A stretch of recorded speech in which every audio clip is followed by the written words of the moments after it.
The scriptures say it is God's good pleasure to give you the kingdom. The scriptures also say the kingdom of heaven is at hand. Don't look over there or up there someplace. It is right here, right now, in your midst, if you will but see it. Let's talk about miracles today.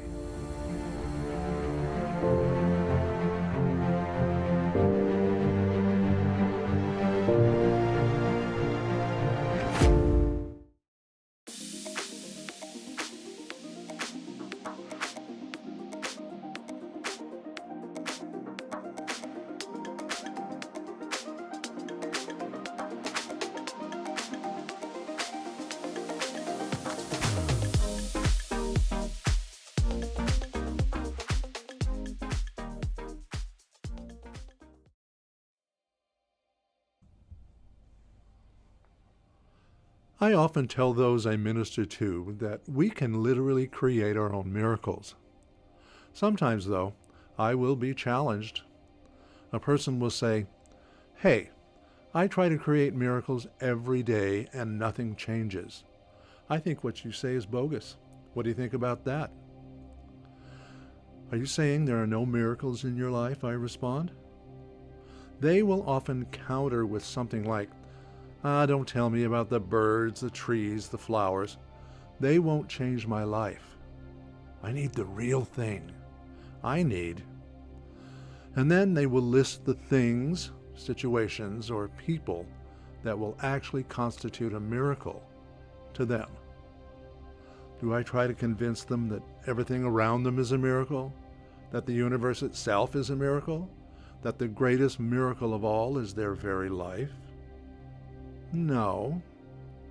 After all, when someone decides there are no miracles and believes it with all their heart, then in that person's life, there are no miracles.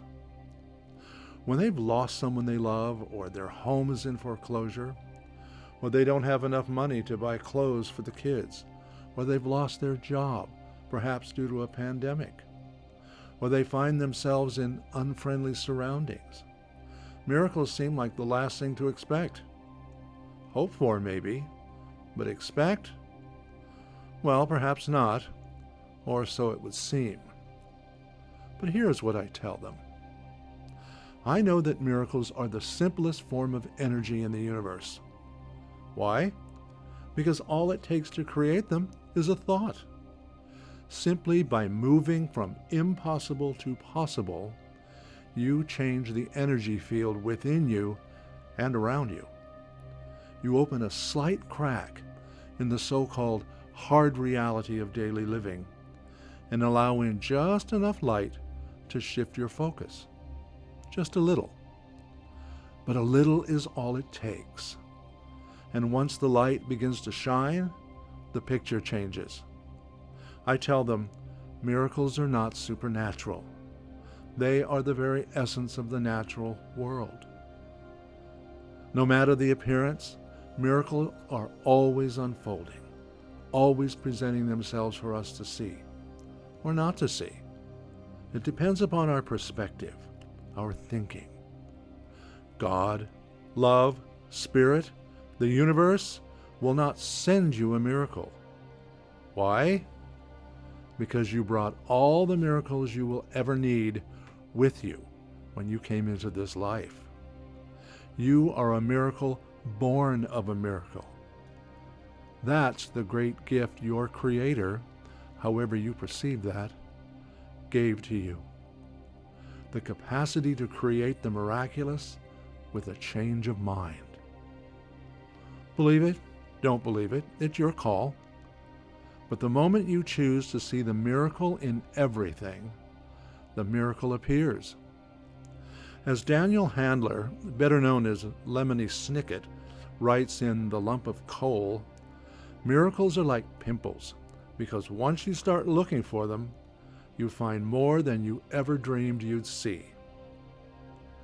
So, open your mind, your heart, your eyes, your ears. Open your life to miracles. Once you begin to spot them, they will literally roll at your feet. Guaranteed. I affirm with poet Walt Whitman, who said, "As for me, I know of nothing but miracles."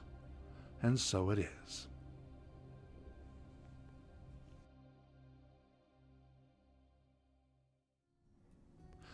Thank you for being with us again today. In closing, I want to share something with you. You know, we're celebrating Black History Month here in February, and there was a time that a lot of people, even right up in here into the 20th century and even the 21st century, believed that the Bible cursed the black race. And that's why that they have been serving as slaves for so many centuries. And a lot of Christians, religionists, taught that. I grew up hearing that. There's a time I probably even believed it. But you know, it isn't true. Every scholar I have ever studied who had any kind of sense about them whatsoever has shown beyond a shadow of a doubt that black people are not cursed in the scriptures. Okay? So if you still believe that, please stop. And if you hear it, don't believe it. It's a lie.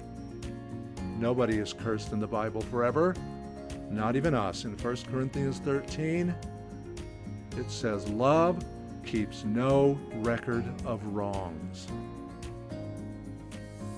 And so it is. The light of God surrounds us, the love of God enfolds us, the power of God protects us, and the presence of God watches over us. Wherever we are, God is, and all is well, no matter your color, your creed, your point of origin, your orientation, your gender. No matter what, God is, and all is well. Namaste.